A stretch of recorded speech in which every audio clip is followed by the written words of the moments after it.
जय हिंद साथियों, मैं सत्येंद्र कुमार आपके अपने एसके अकेडमी में स्वागत करता हूं। साथियों, उम्मीद करते हैं कि आप अच्छे होंगे, मस्त होंगे, जबरदस्त होंगे और आपकी पढ़ाई साथियों कंटिन्यू चल रही होगी। तो साथियों, उम्मीद करते हैं जो बच्चे हमारी पिछली वीडियो यानी कि पार्ट 1, पार्ट 2, पार्ट 3 ये चैप्टर 2 का है साथियों क्लास 10th के लिए, तो साथियों उम्मीद करते हैं कि वो जाकर वो वीडियो देख लें, ताकि साथियों ये पार्ट 3 जो है आपको पार्ट 3 आपको दिख रहा है यहाँ पर, तो पार्ट 3 भी आपको उसी लेवल से समझ में आएगा जो पहले ये वीडियो बच्चे देख चुके हैं।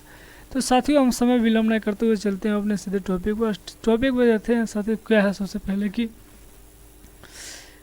तो ये सबसे पहले देख लेते हैं हमारा कि इसमें क्या है कि आपको दैनिक जीवन में पीएच का महत्व, यानी कि पीएच का महत्व क्या है साथियों। पीएच यानी कि यह कहा जाए कि पीएच एक एसपी सारेंस नामक वैज्ञानिक थे जो कि पीएच मान बताया, जो कि एक स्केल होता है जो 0 से 14 तक होता है, जो कि इसके पिछले वाले वीडियो में हमने उस पर चर्चा टोटल कर लिया है, ताकि किसका पीएच मान कितना होगा तो वो अम्ल होगा, किसका पीएच मान कितना। तो उसमें हम साथ ये इसके पहले ये बता दिए थे कि 0 से लेके यानी कि 6.9 तक यदि किसी की भी वस्तु का, चाहे वो कोई भी चीज़ हो, उसका वैल्यू आता है तो उससे हम अम्ल में काउंट करते हैं। और यदि 7.1 से 14 तक किसी भी वस्तु का पीएच मान आता है तो उसे हम क्षार के रूप में जानते हैं। तो ये साथियों टोटल हमने इसके पहले बता दिया पिछले वाले वीडियो में। जो बच्चे वीडियो नहीं देखे वो जाकर पिछले वाला वीडियो देख लें, ताकि उसमें पूरे डिटेल्स आपको समझा दिया गया है। तो साथियों आते हैं और देखते हैं कि यहाँ पर हमारे, यानी कि यहाँ पर जो दिया हमारे टोटल हमारे शरीर से लगभग जो है 7 से 7.8 के बीच कार्य करता है पीएच मान। अब इसमें बहुत से ऐसे पीएच मान हैं जो कि क्या होते हैं, थोड़ा सा इससे भी लो होते हैं। जैसे कि आपको जो ये है मूत्र का पीएच मान होता है, ये साथियों बहुत ही पूछा जाता है, जो कि इसका एवरेजली माना जाता है कि 6.66, जो कि हमारे शरीर से मतलब आउटलेट होता है, बाहर जाता है। तो ये एक तरह माना जाए तो हमारे शरीर का ही हिस्सा होता है, तो वो उसका जो होता है एवरेज माना गया है 6.66। तो ये सिर्फ एक ऐसा है जो कि 7 से क्या है, कम है। तो बाकी सब जो आएंगे पीएच मान उस 7 से 7.8 के बीच होंगे साथियों। और दूसरा फैक्ट जो है ये देख लेते हैं। दूसरा फैक्ट ये है कि इसमें जल अम्लीय वर्षा, यानी कि जल के अम्लीय वर्षा, ये आप जानते ही होंगे कि अम्लीय वर्षा क्या होता है। अम्लीय वर्षा वो होता है जिसमें क्या होता है, कुछ सल्फ्यूरिक अम्ल वगैरह क्या होते हैं, उसमें पानी के साथ मिलकर क्या होते हैं, बारिश के रूप में होते हैं, जिससे क्या होती है जहाँ पर अधिक हो जाता है वहाँ की भूमि क्या हो जाती है, बंजर के रूप में हो जाती है। क्या होता है कि बंजर के रूप में हो जाता है। देखना होगा तो वहाँ पर। तो इसका जो पीएच मान है, वो टोटल कितना है आपको, यदि इसका पीएच मान 5.6 से नीचे हुआ तो ये क्या होता है, अम्लीय वर्षा के रूप में होने लगता है। अब नेक्स्ट देख लेते हैं, यानी कि मुख का पीएच मान कितना होता है। तो साथियों ये आप जान लो कि जिस भी व्यक्ति का मुख का पीएच मान 5 कितना है, 5.5 से यदि कम हुआ तो उसके मुख में छलल होने लगता है, यानी कि जो दांतें होती हैं वो क्या होता है, टूट कर बाहर झड़ने लगता है। अब ये मत सोचिएगा कि मतलब जो बुजुर्ग हो जाते हैं, हाँ एक तरह उनका भी मान लीजिए कि मतलब उन सबों का भी पीएच मान क्या होता है 5.5 से नीचे हो जाता है, इसलिए क्या होता है वो छल कर नीचे गिर जाता है। अब साथियों ये देख लेते हैं कि मधुमक्खी, यानी कि तीसरा जो पॉइंट है कि मधुमक्खी के डंक में छोड़ी जाती हैं। अब इसके पहले वाले वीडियो में हमने बता दिया है कि मधुमक्खी के डंक में फॉर्मिक अम्ल पाया जाता है, जिसे हम मेथनोइक अम्ल के नाम से भी जानते हैं। क्या जानते हैं कि मेथनोइक अम्ल के नाम से भी जानते हैं। यदि अच्छी उपज के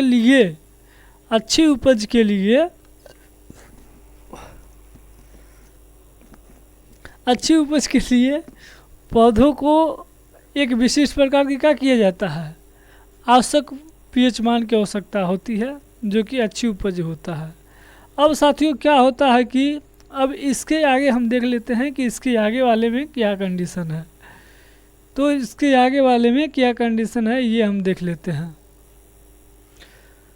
तो इसके आगे ये कंडीशन है कि लवण और मतलब लवण के साथ अभिक्रिया कराना है। लवण कैसे मिलता है ये हम जानेंगे। तो जब हम प्रबल क्षार और प्रबल अम्ल की क्या करते हैं, अभिक्रिया कराते हैं, दोनों को जब मिलाते हैं तो क्या होता है, हमें लवण और जल मिलता है। जैसे कि यहाँ पर आप देख सकते हैं बिल्कुल कि यहाँ पे जो है साथियों कि यहाँ पर आपको अम्ल दिख रहा है, अम्ल के साथ क्या है ये क्षार को अभिक्रिया कराया जाता है। तो जैसे कि HCl है सबसे प्रबल अम्ल माना जाता है, और यहाँ पर जो है कि NaOH है, मतलब कि सोडियम हाइड्रोक्साइड है, ये भी बहुत ही प्रबल क्षार माना जाता है। जब इस दोनों को आपस में क्या कराया जाता है, अभिक्रिया कराया जाता है, तो हमारा सोडियम क्लोराइड यानी कि नमक का एक सूत्र होता है सोडियम क्लोराइड, और पानी के रूप में क्या होता है ये हमें प्राप्त होता है, जो कि यहाँ पे आप देख सकते हैं बिल्कुल बेटर तरीके से।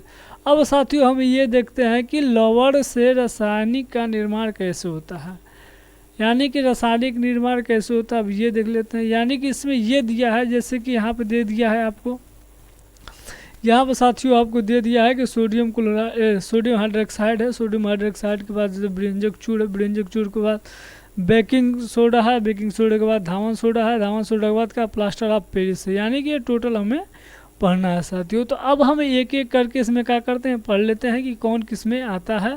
और सोडियम मतलब फर्स्ट हमारा क्या है, सोडियम हाइड्रोक्साइड है। तो सोडियम हाइड्रोक्साइड के कैसे प्राप्त करते हैं, इसका उपयोग क्या है, टोटल हम क्या जानेंगे इसमें।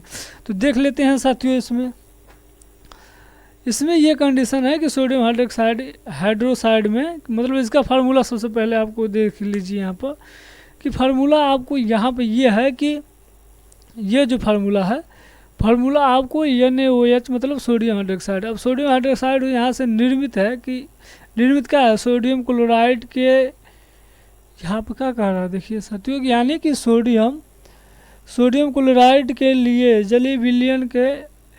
जलीय विलयन से विद्युत प्रवाह करने पर यह वियोजन करके सोडियम हाइड्रोक्साइड के रूप में क्या होते हैं, प्राप्त होते हैं। यानी कि यहाँ पे ये कहा जाए कि सोडियम क्लोराइड आपको जैसे यहाँ पे दिखाया गया है, ये दिखाया गया है ना कि एक तो सोडियम क्लोराइड 2 है और प्लस 2 क्या है, पानी है। जब आपस में इन दोनों को क्या कराया जाता है, अभिक्रिया कराया जाता है, तो यहाँ पर हमारा क्या मिलता है, sodium hydroxide plus chlorine gas, hydrogen gas, ये टोटल हमें मिलते हैं। यानी कि ये टोटल का है, यहाँ पर टोटल एवरेज आपको दिखाई दिया गया है कि मतलब यहाँ पे यही है कि मतलब ये एक तो फार्मूला रहेगा, फार्मूला के साथ आपका क्या है, डिफिनेशन भी है, तो ये टोटल दिखा दिया गया।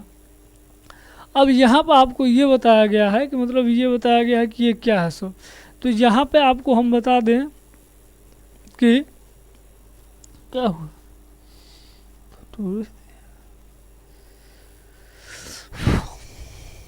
तो यहाँ पे साथियों आपको बता दें कि आपको जो है कैसे मिस्टेक हो गया रे भाई,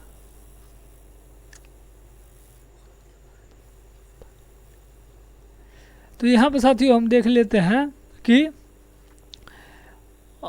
यहाँ पे दिया है आपका एनोड दिया है। एनोड में क्या है कि कैल्शियम गैस है, उसके बाद कैथोड है, कैथोड में क्या हाइड्रोजन गैस है, उसके बाद से कैथोड के पास यानी कि कैथोड के पास सोडियम क्लोराइड क्या है, सोडियम हाइड्रोक्साइड का बिलियन का है, बिलियन मतलब इसमें किया जाता है, दूसरा कुछ नहीं है साथियों। हमने थोड़ा सा ये कहा कि थोड़ा सा जो माइक है उसके लीड में थोड़ा सा प्रॉब्लम आ गई थी, वही थोड़ा हम साइड में चले गए थे सही करने के लिए। अब साथियों यहाँ पर देख लेते हैं कि मतलब सोडियम क्लोराइड के साथ अदरवाइज भी कुछ है, जैसे कि जल का शोषित करना, और उसको BPC है, और हाइड्रोजन गैस ईंधन के रूप में होता है, उसको सोडियम हाइड्रोक्साइड का अदरवाइज जो कि साबुन वगैरह का होता है, ये टोटल बनाया जाता है। बस ये सब तो है, और इसको साथियों आप नोट कर लीजिए, क्योंकि हो सकता है कि ये जो फैक्ट नीचे दिया गया ये आ सकता है, क्योंकि यहाँ से क्वेश्चन इम्पोर्टेंट होते हैं, ये क्वेश्चन क्या होते हैं, इम्पोर्टेंट होते हैं। तो यहाँ से साथियों अब देख लेते हैं नेक्स्ट में क्या होता है। ये बहुत ही बेटर है कि ब्रेंजक चूड़ का फार्मूला साथियों पिछले वर्ष यानी कि 2000 जो है कि 22 और 23 दोनों में पूछा गया था। अब ये 24 का है तो 24 का भी 100% हो सकता है पूछ ले। अब जो 22 में था वो ये लास्ट वाला था कि जो ये पानी में वाला है कि पानी पीने की कीटाणु को कीटनाशक में क्या किया जाता है, शुद्ध किया जाता है। तो ये आपको फैक्ट याद करना है, यानी कि ये जो फैक्ट आपको दिए गए हैं ये फैक्ट आपको याद करना है साथियों। तभी आप क्या कर सकते हैं एग्ज़ाम में, मतलब क्या कर सकते हैं, उसे हल कर सकते हैं, लिख सकते हैं इसके बारे में। तो ये है साथियों की तो ये है साथियों कि मतलब ब्रेंजक चूड़ का फार्मूला क्या होता है। तो सबसे पहले आप जान लीजिए कि कैल्शियम ऑक्साइड क्लोराइड है और इसका उपनाम जो है इसे ब्रेंजक चूड़ के भी नाम से जानते हैं। किस नाम से जानते हैं, तो ब्रेंजक चूड़ के नाम से भी जाने जाते हैं। अब साथियों इसमें यह है कि इसका निर्माण कैसे होता है। निर्माण ये होता है कि निर्माण आपको सबसे पहले बताएं तो शुष्क बुझे हुए चूना यानी कि कहा जाए तो कैल्शियम हाइड्रोक्साइड का होता है कि कैल्शियम हाइड्रोक्साइड को क्या किया जाता है, कैल्शियम हाइड्रोक्साइड को क्लोरीन के साथ मिलाया जाता है। जब ये क्लोरीन के साथ मिलाया जाता है तब यहाँ पर ये देख लीजिए आप लोग, यानी कि जब यहाँ पर कैल्शियम हाइड्रोक्साइड को क्लोरीन के साथ मिलाया जाता है तो हमें क्या मिलता है, कैल्शियम ऑक्साइड क्लोराइड प्लस पानी मिलता है। क्या मिलता है, तो ये पानी मिलता है। तो यही है साथियों। अब इसका उपयोग कहाँ कहाँ पर होता है भाई, तो ये देख लो, बहुत ही ये फैक्ट याद करना है आपको। जैसे कि वस्त्र उद्योग में सूती व क्या है साथियों, यहाँ पर लिनेन के साफ के लिए किया जाता है। यानी कि वस्त्र उद्योग में तो आपको ये मालूम चल गया है कि ये वस्त्र कपड़ा, लेकिन आपको जब लिनेन के बारे में जाना जाएगा तो ये साथियों एक प्रकार का पौधा होता है और उस पौधे से क्या होता है, उस पौधे से हमें कुछ रेशे प्राप्त होते हैं और रेशे प्राप्त क्या होता है कि वो भी एक कपड़े के रूप में बनाया जाता है और ये कपड़ा गर्मियों के समय क्या किया जाता है, यूज किया जाता है। तो अब यहाँ पर देख लेते हैं दूसरा नंबर जो है, यानी कि कागज़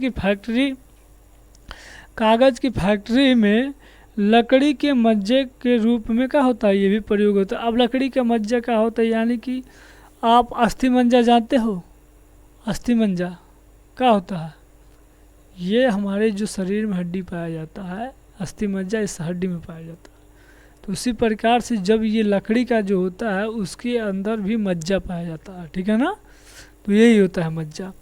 अब इसके बाद से ये नीचे देख लेते हैं। नीचे तो आपको बता दिए हैं कि पानी में कीटनाशक वस्तु को क्या करता है, कीटनाशक क्या करता है, उसे शुद्धिकरण करता है।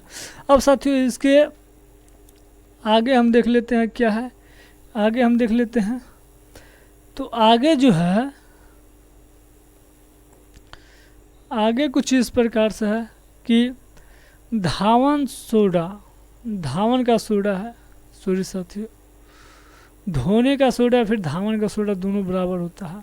आप यहाँ पर लिखा नहीं है हम धावन सोडा, वो क्या करिए आप लिख लीजिए कि धावन सोडा भी होता है सर। धोने का सोडा को धावन सोडा भी कह सकते हैं।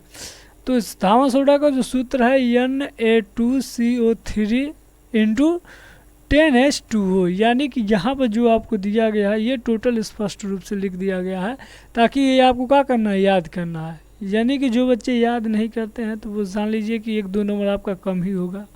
यदि आप याद कर, ये 3-4 हम कहाँ लिए कि बहुत ही इम्पोर्टेंट है, बार बार एग्जाम में आते हैं, पूछे जाते हैं, इसीलिए हमने क्या किया 3-4 ले लिया है।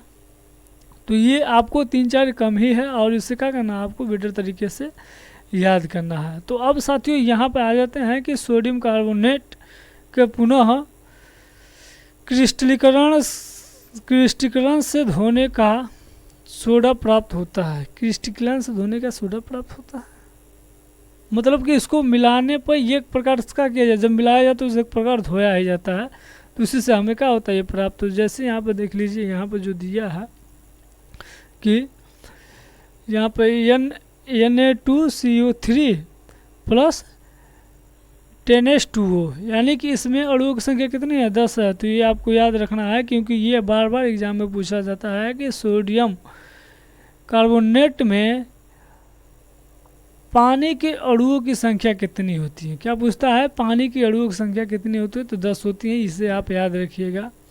और जो है कि साथियों ये इनसे मिलकर क्या बना है कि सोडियम कार्बोनेट इंटू हाइड्रोजन, मतलब ये पानी है, हाइड्रोजन नहीं है, पानी है। अब साथियों हम ये देखते हैं कि इसका उपयोग कहाँ होता है, तो क्या क्या उपयोग है। उपयोग में ये देख लेते हैं। उपयोग में सबसे पहले ये जाने कि ये फर्स्ट वाला जो कि कांच साबुन का कागज़ उद्योग में किया जाता है, कांच हो, साबुन हो, कागज़ के उद्योग में इसका उपयोग किया जाता है। दूसरा ये है कि घरों की साफ़ सफाई में भी किया जाता है।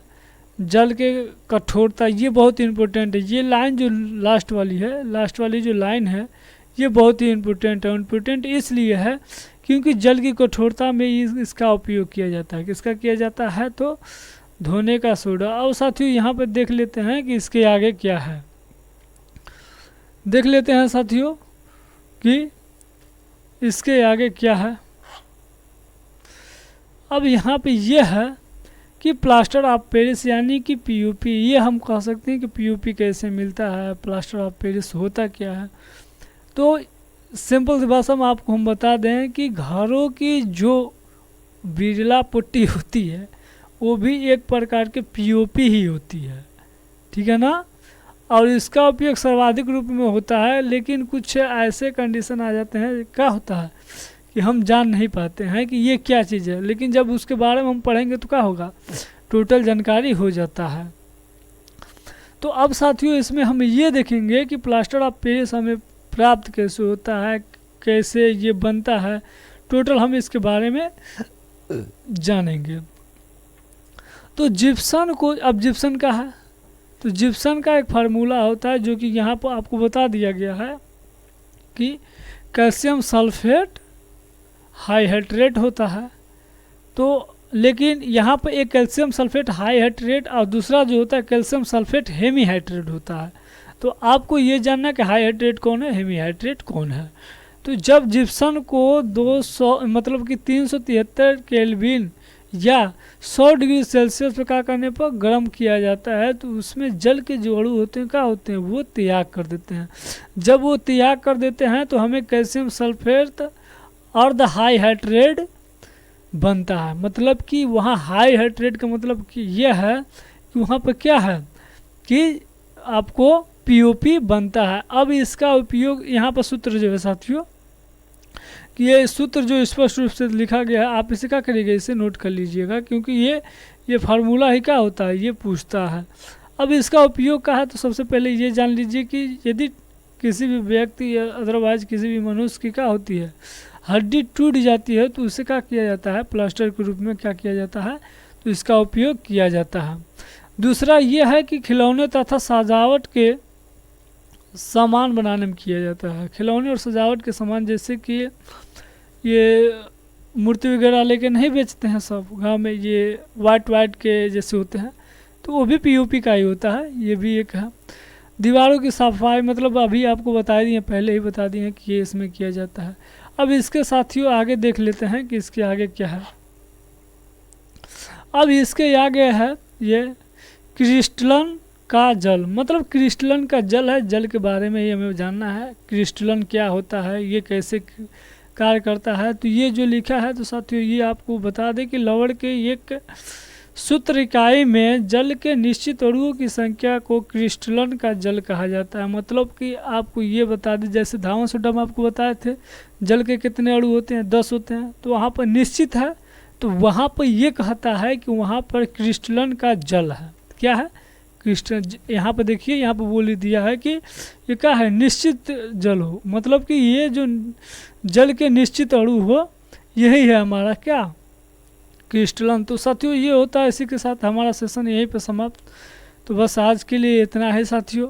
उम्मीद करेंगे कि आप जो इसके पीछे के जो वीडियो, मतलब कि पिछले सप्ताह में जो वीडियो हमने डाला है, आप उसे भी देखें और इसे भी देखें, ताकि छोटे छोटे वीडियो में आपको कहा है कि छोटे छोटे में ज़्यादा ज्ञान मिलता है। क्योंकि यदि आप थोड़ा पढ़ेंगे तो उससे हो सकता है कि पढ़कर आप कॉन्सेप्ट क्लियर कर सकें। ठीक है ना साथियों।